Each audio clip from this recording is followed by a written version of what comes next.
말씀은 요한복음 14장 26절 우리 한 절만 같이 보도록 하겠습니다. 네, 요한복음 14장 26절입니다.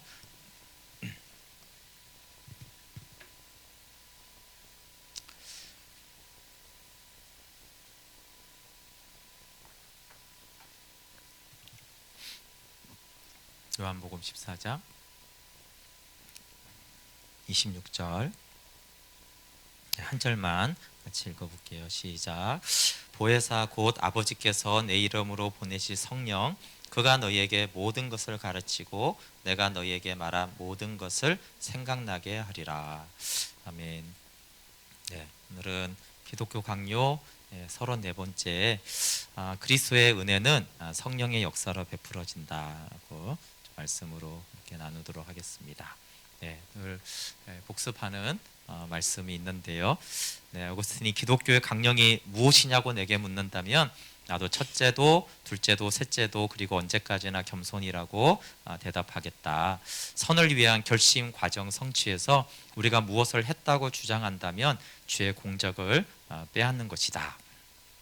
네, 그리고 신구약의 모든 성경은 항상 그리스도와 영생을 증거한다라고 했습니다. 그래서 우리의 구원은 그리스도 안에 있으면 견고하지만 조금이라도 그에게서 떠나는 순간에는 점점 사라지기 시작한다. 그 결과 그리스도 안에서 안식하지 않는 사람들은 모두 일체의 은총을 스스로 버리게 된다.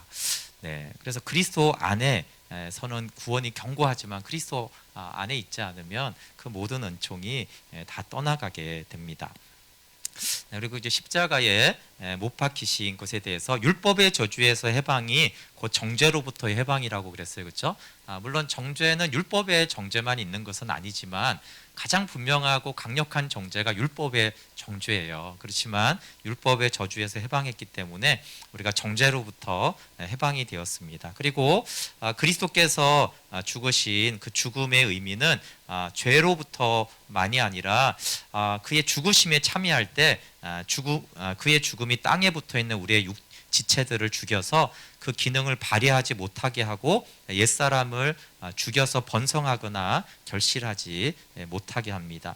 또 하나가 이제 사도신경을 다룰 때 지옥에 내려가사를 이제 다뤘다고 그랬어요, 그렇죠?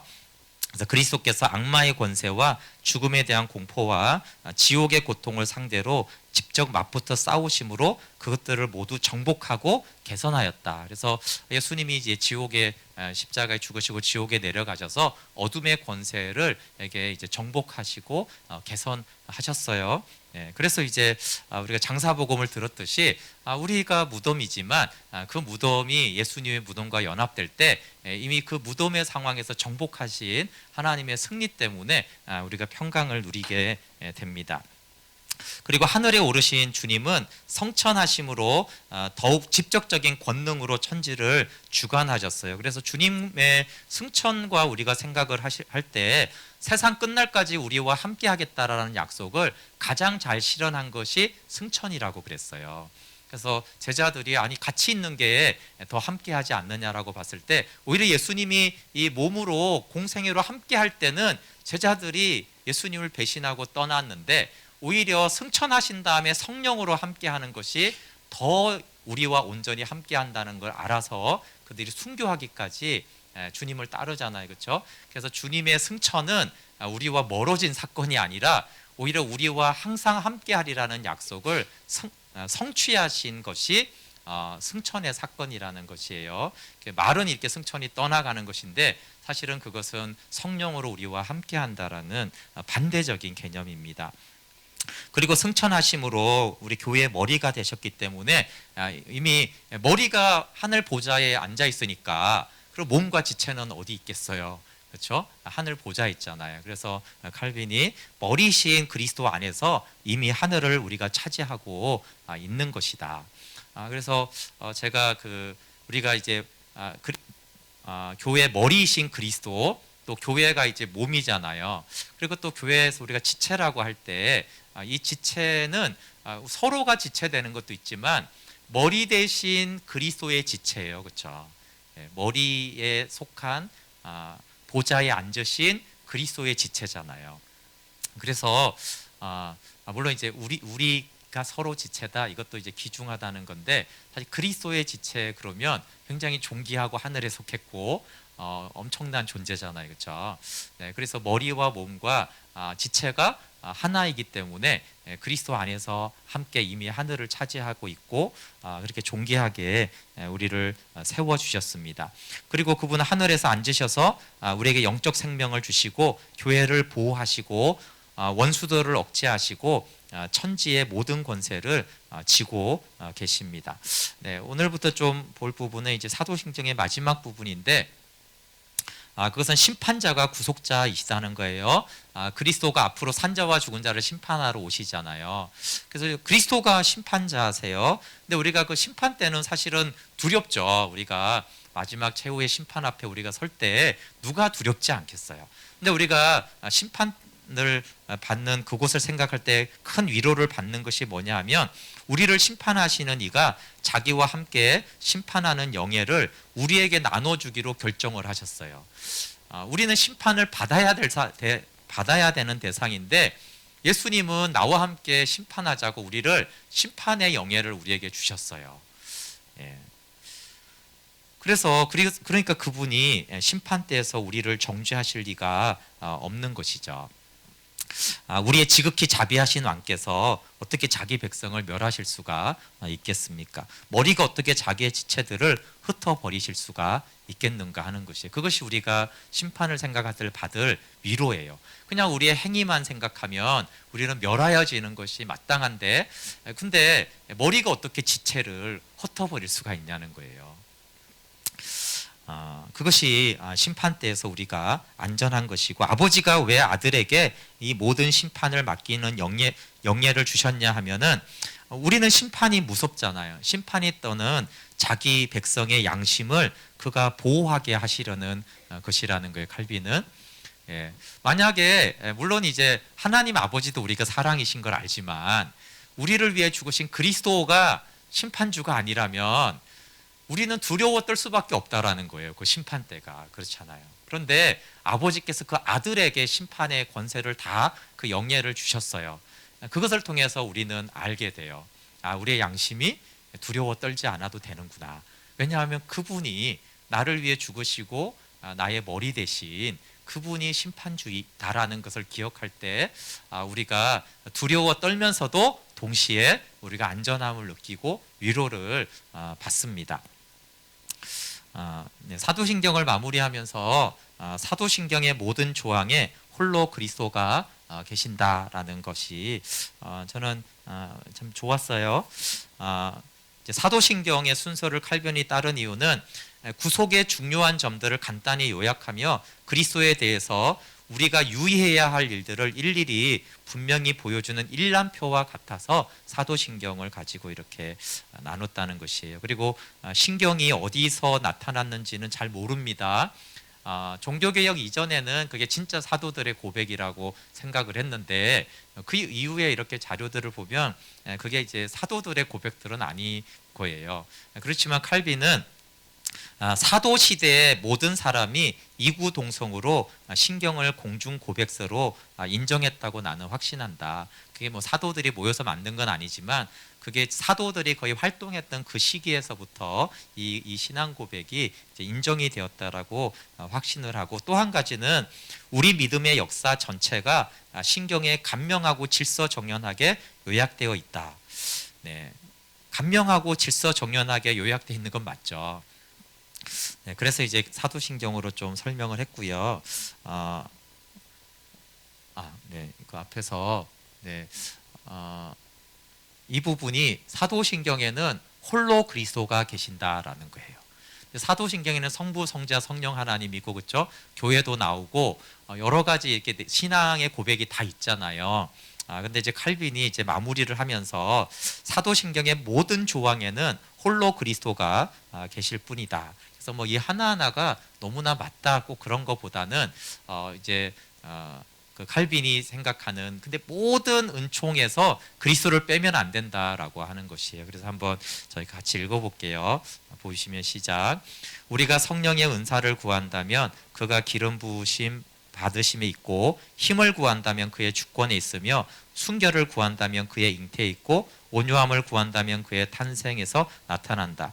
구속을 구한다면 그의 순환에 있고 무죄방면은 그의 정죄받으심에 있고 저주를 면하는 것이라면 그의 십자가에 있으며 배상을 치르는 일이라면 그의 희생에 있고 정결이라면 그의 피에 있으며 화해라면 그의 지옥강에 있으며 육을 죽이는 일이라면 그의 무덤에 있으며 새로운 생명이라면 그의 부활에 있으며 영생불사라면 그것도 그의 부활에 있으며 천국을 상속하는 일이라면 그의 승천에 있으며 보호나 안전이나 모든 풍부한 축복이라면 그의 나라에 있으며 안심하고 심판을 기다리는 것이라면 그가 받으신 심판권에 있다.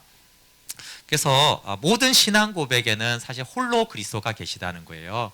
우리가 이제 설명하기 위해서 이렇게 저렇게 나눠서 설명을 했지만 사실 그 모든 것은 그리스도가 홀로 계시다라는 것이에요. 그래서 이제 요약을 하면은 그리스도 안에 각종 선한 것이 풍성하게 장만되어 있으므로 우리는 다른 데로 갈 것이 아니라 이 원천 그리스도에게서 마음껏 마셔야 한다라는 것이에요. 그러면서 밑에도 되게 중요한데요. 네, 그리스도만으로 만족하지 않고 이런저런 희망으로 떠다니는 사람들이 있다. 주로 그리스도에 관심이 있지만은 생각의 일부를 다른 쪽으로 돌린다는 점에서 그들은 바른 길에서 떠나가는 것이다.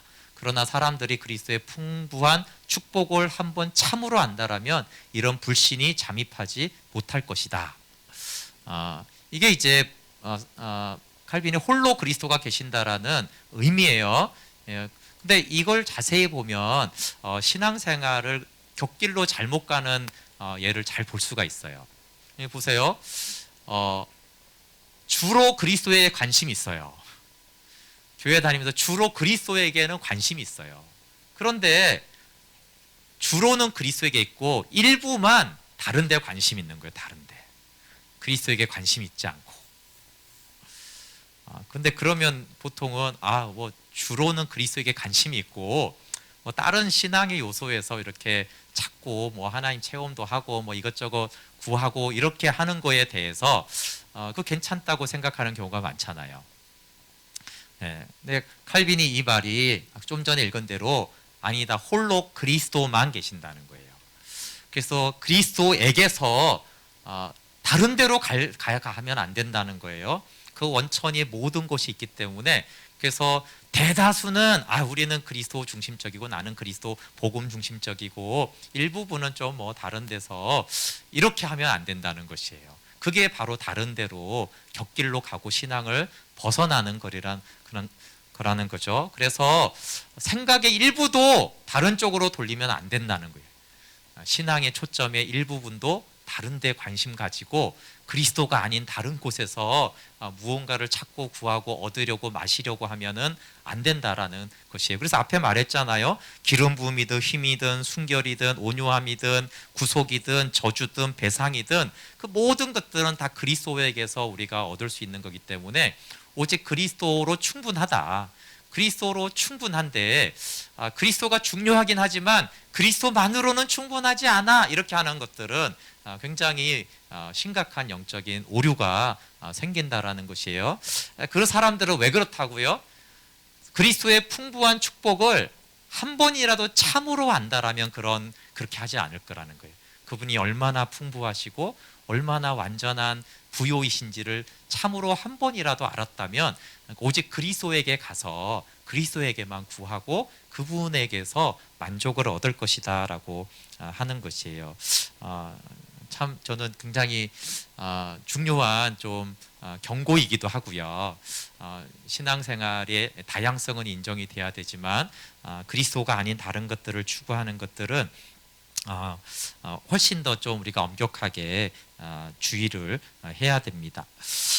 그래서 그리스도 중심이야 이러면서 딴 것을 추구하면 안 된다는 것이죠. 네. 그래서 오직 그리스도만 바울도 알면 된다고 그랬잖아요. 그렇죠? 그래서 골로새서 2장 2절 3절에 하나님의 비밀인 그리스도를 깨닫게 하려고 하는데 그 안에는 지혜와 지식의 모든 보화가 감추어져 있어요. 그러니까 모든 것이 감추어져 있어요. 그러니까 모든 것이 그리스도 안에 있으니까 그리스도를 깨달아 알면은 모든 것을 아는 것이지, 그리스도에게서 대다수가 있고 다른 데서 1, 2% 보화가 있는 것이 아니라는 것이에요. 네, 그래서 우리가 다 하나님의 아들을 믿는 것과 아는 일에 교회와 믿는 모든 자들이 하나가 돼야 되죠. 그래서 그리스도를 아는데, 그리스도를 얻는데, 그리스도가 부요하게 되는 것에 하나가 되어야 하고, 그것이 장성한 분량의 교회입니다. 그러면 우리가 그러면 이제 조직이나 회의나 이런 것들은 재정이나 이런 거 무용하냐? 그게 아니죠. 그 모든 것들이 그리스도를 아는 데 도구가 되어야 한다라는 것이죠. 네, 그리스도를 아는 도구로서 다른 무엇인가가 있어야 된다라는 것이에요. 그래서 전에도 한번 말했지만 영적인 것은 영적인 것은 아주 좋은 것이고 신비 체험은 영적인 것입니다.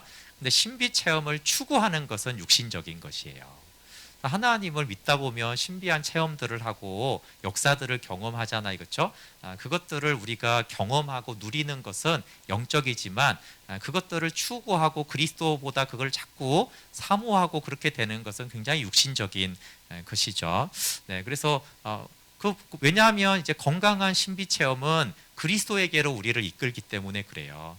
그러니까 그리스도를 추구하는 모든 도구가 되고 그리스도께로 이끌고 그분에게서 얻게 하는 것이라면 모든 것들은 다 유익한 것이고, 심지어 우리의 죄와 실패까지도 그것들이 그리스도께로 향하게 하면 그것은 유익한 것이고, 그러나 어떤 성공이고 어떤 좋은 것이든 그것이 그리스도를 멀어지게 하고 그리스도를 아는 데 관심이 없게 한다라면, 다른 데서 만족을 구하게 한다라면 그것은 영적인 것이 아니고 해로운 것이죠. 제가 이제 사도신경을 저희 예배 처음에는 이제 고백하다가 고백하지 않다 하다가 이제 사도신경을 이제 매주 이렇게 고백을 하고 있습니다. 너무 보수적인 사람들은 뭐 교회를 선택할 때 그 교회가 사도신경을 고백하냐 이런 걸 또 이제 막 물어보고, 안 그러면 그런 교회 가지 말라, 그런 그렇게 해서 이제 제가 사도신경을 저희 예배 때 하는 건 아니고요. 칼빈이 말한 대로 기독교는 무엇을 믿습니까? 라고 이렇게 질문을 할 때 제가 생각을 해봤어요. 우리 교회 성도들이 뭘 믿는다라고 대답할 수 있을까? 이게 생각보다 어렵습니다. 기독교는 뭘 믿습니까? 라고 했을 때 생각보다 얘기하기가 어려워요. 네, 그래서 제가 사도신경을 매주 하는 거는 사도신경을 생각해 보라는 거예요. 내가 뭘 믿는지, 그리고 잘 믿는지 안 믿는지도 그냥 이렇게 사도신경을 읽는 거 말고요. 한번 그걸 생각해 보면서 내가 이 요소들을 그래도 주님 안에서 어느 정도 알면은 이제 신앙이 좀 있는 거예요, 그렇죠? 아는 것이. 그때 아는 거 있고 모르는 거 있고 막 이러면 아직 많이 이제 불균형이 있는 것이죠. 그렇죠? 말로만 하지 나 이거 모르겠다. 그럼 이제 믿음이 없는 거예요. 네, 그리고 이제 또 하나는 제가 이단들 뭐 이렇게 경계하고 이런 게 참 많잖아요. 근데 교회에서 맨날 이단 얘기할 수도 없고 복음을 전해야 되는데, 근데 이단이 횡행하니 그것도 좀 속상한 일이에요. 그 어떻게 이단을 방지할까를 했는데, 사실은 사도신경만 잘, 그게 말이 아니라 생각을 잘하면서 그 내용을 알면은 사실 절대 이단에 빠지지 않아요. 너무나 많은 사람들이 이단에 미혹되고 꼭 빠지지 않더라도 막 이단이 오면 막 유혹을 받잖아요. 사도신경에서 말하는 그 신앙 고백의 내용을 몰라서 그래요. 그래서 그게 너무 이제 안타깝더라고요. 그래서 사도신경을 좀 고백을 해야겠다. 물론 줄줄줄 그냥 말하라는 게 아니라 이게 뭔지를 알고 그러면 그것만으로도 충분히 다수의 이단들을 거의 다 분별해낼 수 있어요. 이거 잘못됐구나 이렇게 알 수가 있는데, 예, 그래서 이제 사도신경을 좀 고백하고 그 내용을 알았으면 좋겠다. 물론 더 부요한 성경은 그렇죠. 부요하지만 그래서 사도신경을 고백합니다. 네, 그렇게 꼭 아시면 좋겠어요. 네, 신천지에 빠지는 것도 제가 사도신경만 알아도 신천지에 안 빠지는데 왜 신천지에 빠질까? 그 내용만 알면 안 빠지게 돼 있거든요. 근데 그거를 너무나 많은 교회 오래 다닌 사람들이 그 교육을 받으면서 분별이 안 되는 것들이 좀 안타깝고, 그래서 어쨌든 긍정적으로 우리는 무엇을 믿습니까? 또 내가 신앙에 대해서 어떻게 잘 알고 있습니까? 이런 요소부터 이단을 어떻게 분별합니까? 어떻게 우리가 미혹되지 않습니까? 라고 하는 것들도 뭐 다르게도 할 수 있는데 사도신경이 가장 요약이 잘 돼 있고 경종을 알려주는 알림표처럼 돼서 사도신경을 이제 우리가 고백하고 하면 좋겠다, 이렇게 하고 있습니다. 그렇지만 사도신경을 꼭 고백하지 않는다고 이상한 교회가 절대 아니라는 것을 예를 들면 이제 침례교 같은 데서는 사도신경을 거의 하지 않아요.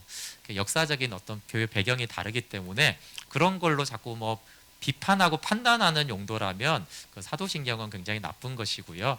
그냥 사도신경의 내용을 전체적으로 봤을 때 그게 신앙의 좀 기준이 되고, 그러니까 뭘 믿습니까? 그러면 그렇게 대답하기 어려워요, 여러분. 사도신경의 내용처럼 나는 이런 거를 믿어요라고 대충이라도 말하기가 쉽지 않기 때문에 그 내용을 기억하는 것은 좋습니다. 그리고 칼빈도 이제 그래서 사도신경의 순서를 따라서 이렇게 쭉 설명을 해주고 있어요.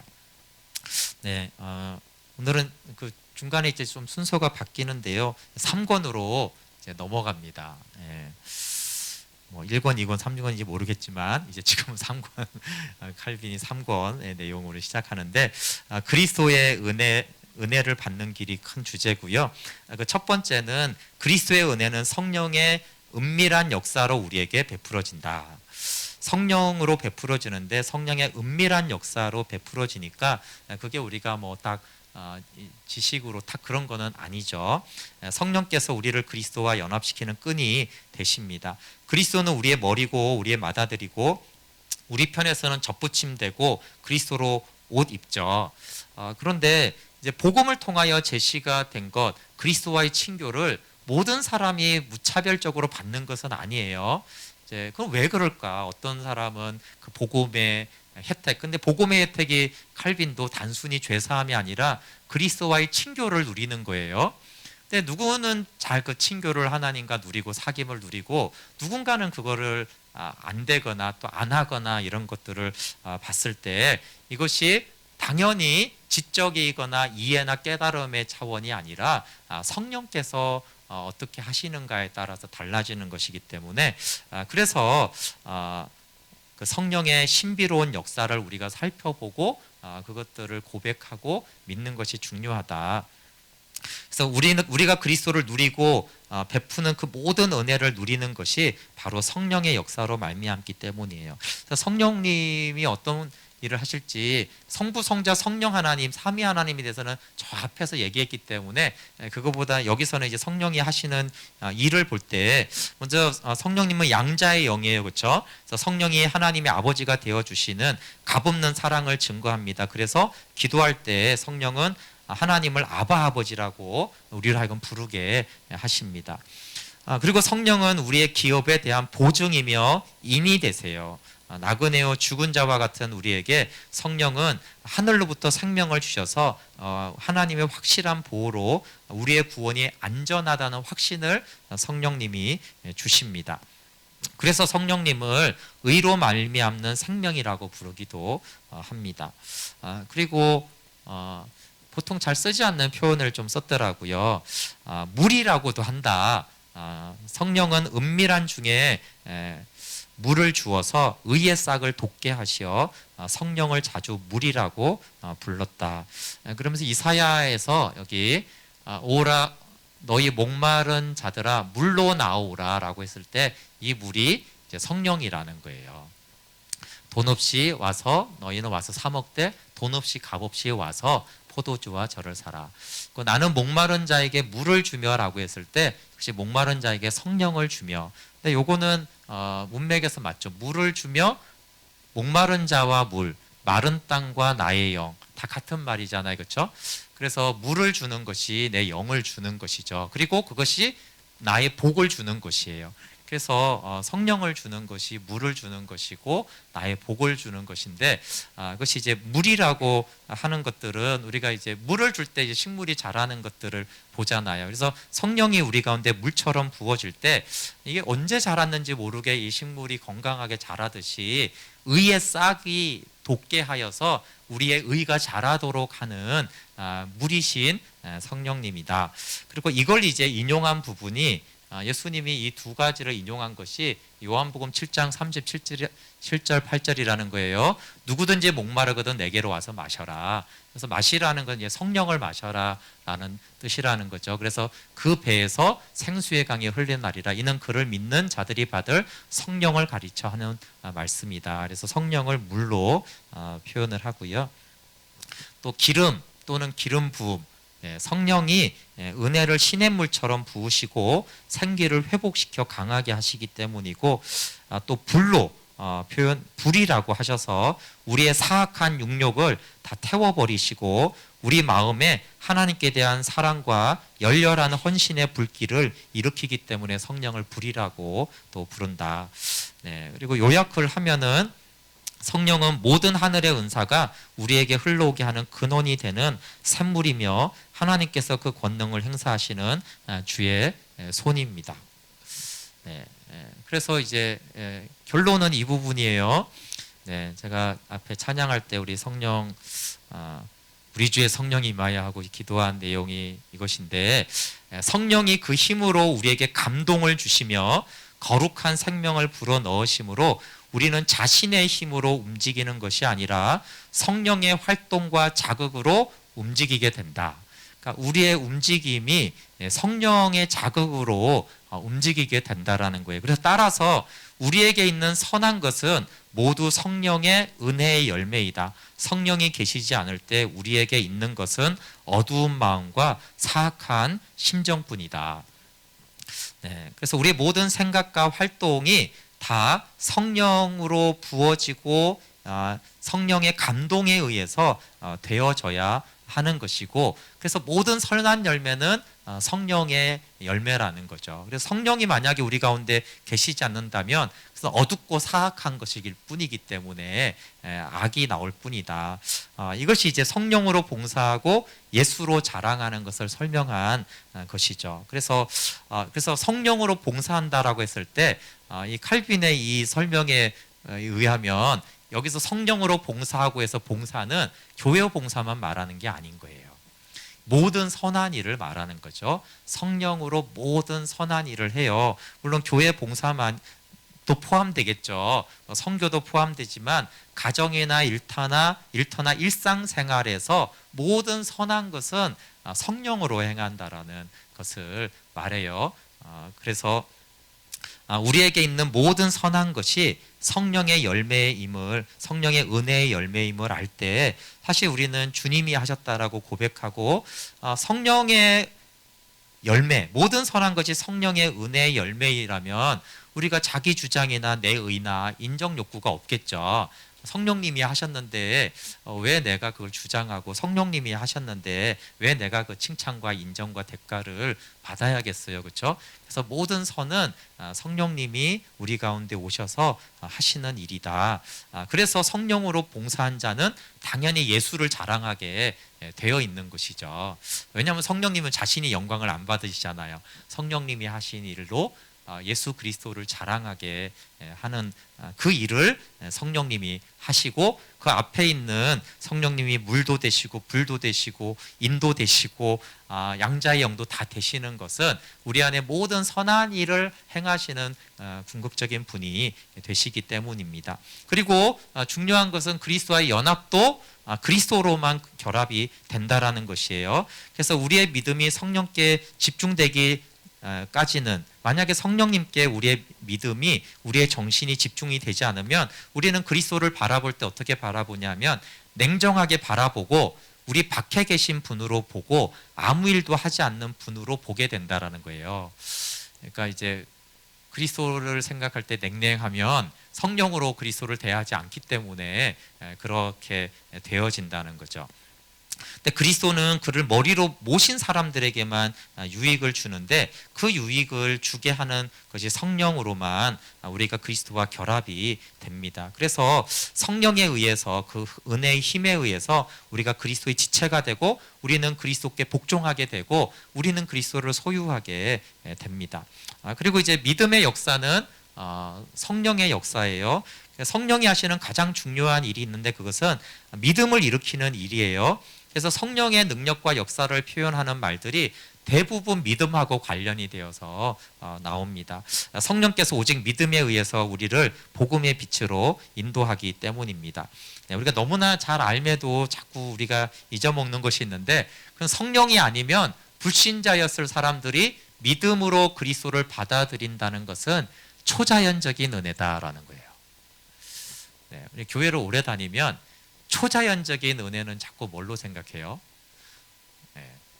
다른 기적을 자꾸 생각하는 거잖아요. 물론 우리가 불치병이 낫거나 그렇죠. 뭐 어쨌거나 우리 상식으로 불가능한 일들이 일어나는 초자연적인 은혜가 있잖아요. 근데 가장 큰 초자연적인 은혜는 예수님 우리가 믿게 됐다는 거예요. 이게 분명한 다음에 다른 초자연적인 은혜를 기대해야겠죠, 그렇죠?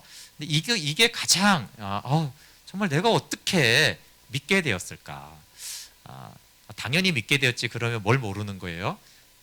아까 성령이 없으면 오직 사악하고 악한 것밖에 없다고 그랬잖아요.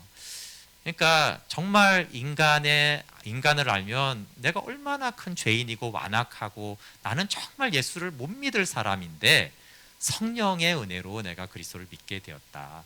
이것만큼 놀라운 초자연적인 기적은 없다라는 것이에요. 이 믿음의 역사를 누가 일으키냐는 거예요. 그러니까 칼빈은 우리가 믿는데 내가 믿었지라는 생각을 100% 없애라는 거예요. 내가 믿게 된 거는 100% 성령의 역사인데 우리는 믿은 건 내가 믿었고 기적은 성령이 행하신다라는 좀 그런 이제 잘못된 인식들이 좀 있잖아요, 그렇죠? 그게 아니라 우리는 철저히 믿을 수 없는 존재고 믿음은 성령의 역사고 그 중에서도 성령의 가장 크고 놀라운 은혜의 역사라는 거예요.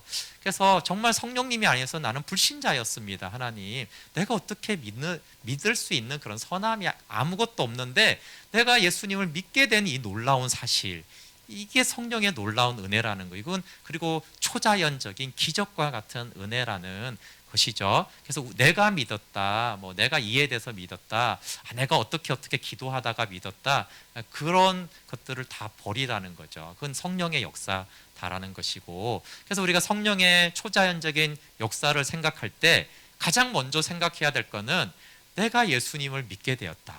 성령께서 나로 하여금 예수님을 믿게 하였다. 이게 이제 가장 큰 역사라는 거예요. 물론 우리가 아까 성령님이 다른 많은 역사들을 일으키시고 은사도 주시는 분을 알고 있지만 이게 가장 크고 초자연적인 은혜라는 거예요, 그렇죠? 그리고 이제 예수님도 그랬잖아요. 베드로에게 이것을 네가 알게 하니는 혈육이 아니다, 아버지가 알게 했다라고 했잖아요. 그러니까 아니 뭐 재산도 집도 직업도 다 버리고 예수님 쫓았는데 그렇게 헌신하고 쫓아다니고 3년 동안이나 예수님한테 가르침을 받으니까 알았느냐? 아니라는 거예요. 그렇죠?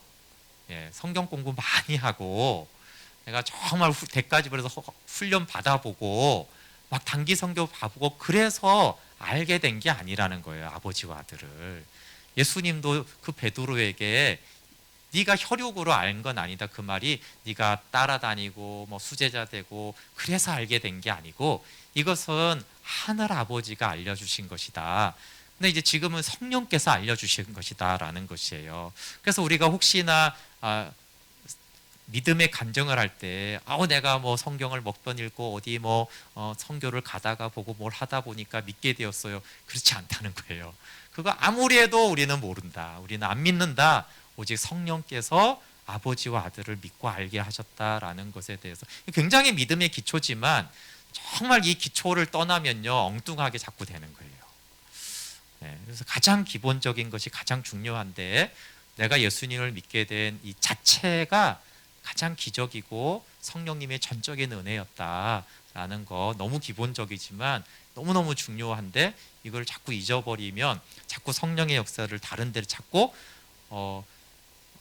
예를 들면 뭐 다른 뭐 어떤 체험을 했어요. 그럼 막 부러워하고 아니죠. 우리는 가장 큰 성령의 기적을 은총을 받은 자잖아요.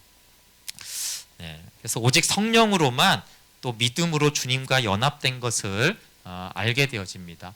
이것도 똑같아요. 성령으로만 믿어지는데 여기 보면 성령으로 말미암아 그가 우리 안에 거하시는 줄을 우리가 안다는 거예요.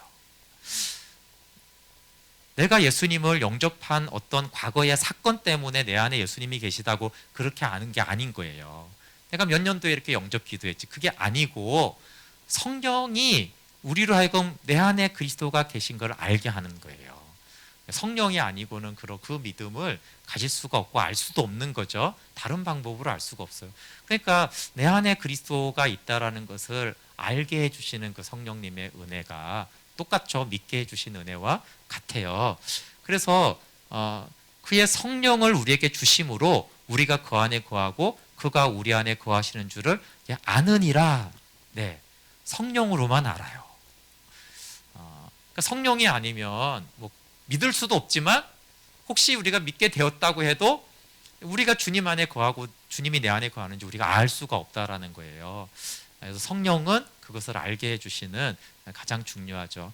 네, 그리고 예수님도 또 더 나아가서 중심사에게 뭐예요? 보혜사가 오면 그가 너에게 모든 것을 가르치고 내가 너에게 말한 모든 것을 다 생각나게 하시리라. 그러니까 정말 성령으로 말미암아 정말 예리한 통찰력도 생기고 성령님이 우리를 비춰주십니다. 네, 결론 부분인데요. 바울이 이 성령의 직분을 굉장히 높이 평가하는 이유가 그가 또한 우리를 새 언약의 일꾼 되기에 만족하게 하셨으니 율법 조문으로 하지 않고 오직 영으로 했다는 거예요. 새 언약의 일꾼 되기에 만족하게 했어요. 어떻게? 영으로, 오직 성령으로 그렇게 하셨다라는 거예요. 성령께서 내적 교사이신데 그리스도께서 아버지가 주신 사람들을 그의 영으로 자신에게 이끌지 않았다라면 전도자들이 아무리 외쳐도 무익할 것이기 때문에 성령의 직분이 높이 평가, 그러니까 정말 중요하게 여겨져야 된다라는 것이에요. 그러니까 아까 그 성령이 믿게 했다는 거하고 똑같은 거예요. 제가 여기서 아무리 말씀을 전하고 복음을 전하고 아무리 해도 성령이 가르쳐 주지 않으면 다 무익하다는 거예요. 반대도 되죠. 내가 아무리 성경을 읽고 아무리 묵상을 하고 아무리 복음의 내용을 들어도 성령이 없으면 다 무익하다라는 거예요. 그러니까 복음을 전하는 자든 듣는 자든 성령이 없으면 전혀 무익하기 때문에 성령이 우리에게 하시는 그 일이 너무너무나 중요하다라는 것들을 바울은 굉장히 중요하게 높이는 것이죠. 그러나 이제 복음을 전할 때 성령이 우리 가운데 임하시고 예수님이 하나님의 말씀을 할 때 하나님이 성령을 한량없이 부어주신다라고 하셨어요. 그러면 이제 다 그리스도에게 있고 또 그럼 다 성령님에 있다고 했는데 핵심은 그거라고 했죠. 그리스도의 은혜는 은밀한 성령의 역사로 우리에게 베풀어지는 거예요. 모든 것은 그리스도에게 있는데 그 그리스도는 오직 성령에 의해서만 다 누려지니까 성령이 없이는 그 모든 것들을 누릴 수가 없습니다. 네, 그래서 완전한 구원은 그리스도 자신에게 있습니다. 이 말은 여러분 우리가 믿지만 주권은 그리스도에게 있다는 거예요. 그러니까 우리는 믿지만 믿어지는 것은 성령의 역사라는 거예요. 그래서 내가 믿습니다라고 했을 때 내가 믿어서 믿어지는 게 아니라 믿으려고 하는 나를 성령께서 도와주셨기 때문에 믿는 거라는 거예요. 그래서 구원은 우리가 해야 될 일이 많지만 그리스도에게 주권이 있는 거예요. 그분이 성령과 불로 세례를 주시고 우리를 복음을 믿는 믿음 속으로 이끌어 주셔서 하나님의 성전으로 구별해 주셨기 때문에 우리가 구원을 받는 자가 되었습니다. 예, 우리 함께 같이 좀 찬양하고 같이 기도하도록 할게요.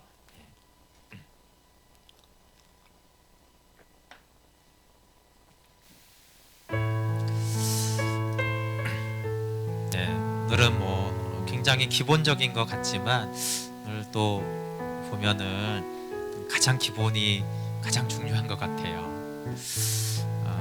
어떤 은혜를 사모하고 왔는지 모르지만 내가 예수님 믿은 것이